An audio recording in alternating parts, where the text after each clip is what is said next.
Now, China says it has contained the threat.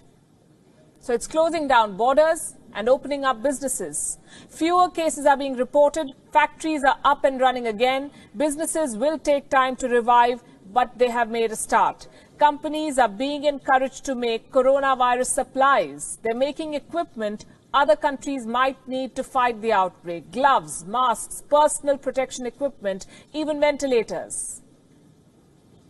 So first, China put the world in ICU, and now it is selling them ventilators. Is China profiting from this outbreak? Business and the government now stands to gain in China. And if this sounds too sinister a plot, look at this. This is a book written in 1999, and this could offer clues into the Chinese mindset. It's called Unrestricted Warfare, China's Master Plan to Destroy America. It's a book on military strategy. It was written by two Chinese generals, Qiao Liang and Wang Xiangzu. The book makes an argument. It says that China cannot defeat America in a direct military confrontation, but it can leverage its economic prowess to leave the Americans behind. Now, the book's assessment has some eerie similarities with the present situation. It is being quoted by conspiracy theorists. They claim that amid this coronavirus crisis, Beijing is executing its world domination plan. On this show, we do not go by conspiracy theories to make our assessments, so we set out to look for the facts. What we found was most interesting, and we have that for you tonight. Let's first talk about the situation in China. What is happening in China right now? Restaurants, zoos, even the Great Wall is open to tourists. Not foreign tourists, because they may bring back the virus, but the Chinese are out and about. As we say in television, they're moving towards normalcy. Restrictions are being lifted, factories are coming back online, businesses have resumed in many parts of China. At this rate, China's businesses will be up and running in a few weeks. With the measures we have started to take, with the return of the work of the workers and the resumption of productive activities by the factories across the country, I think the Chinese economy is coming back to life. Coming back to life. They have a plan, revive the economy. What does this tell you? While major countries are struggling, China is already making a head start. China also has an interesting pattern. Look at this map. This is Wuhan and the rest of China. The coronavirus outbreak in China is what this map details.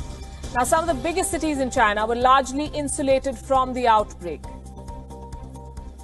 I say this is interesting because while the virus spread and unleashed chaos in the remotest corners of the world, it couldn't do much damage in China's top cities. I'll give you examples with numbers. Let's start with Beijing. Beijing has recorded more than 500 cases. 8 people died in the city. Do you know what's the population of Beijing? 2.15 crores. Shanghai reported 468 cases with 5 deaths. Shanghai has a population of 2.4 crores. Among the 10 most densely populated cities in the world, only 5 deaths, less than 500 cases. The point I'm making is that China's financial hubs have largely emerged unscathed from this crisis. They can bounce back quickly. They're boosting business by creating opportunities. What does the world need right now?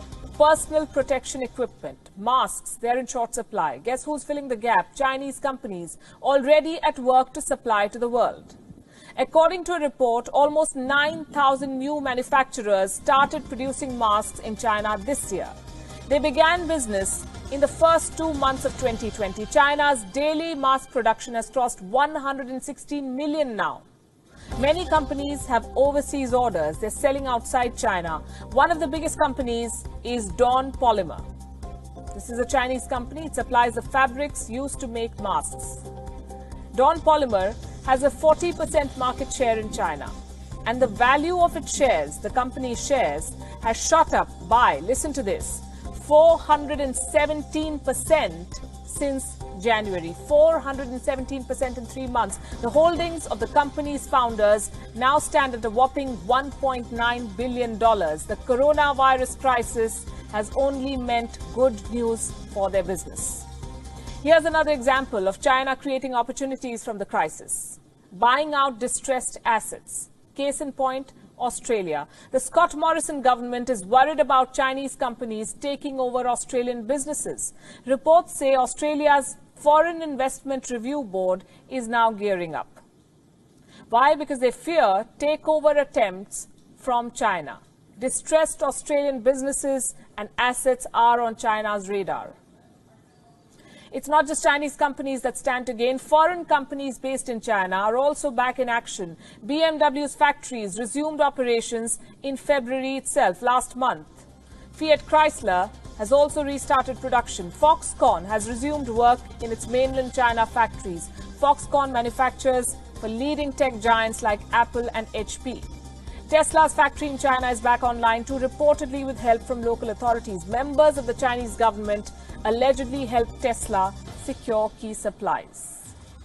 The Chinese government is going the extra mile to make sure businesses resume operations. In Shanghai, most foreign businesses are back in action. All foreign-funded enterprises have resumed operation, with an 80% employee return rate and a 70% business resumption rate. The overall situation is steadily improving. So while it sounds crass to say that a company or a country profits from a pandemic, these are the bitter facts. China exported a virus to the world. Now the world is sick and China is selling them the balm. And while the world tries to heal, China is already up and running.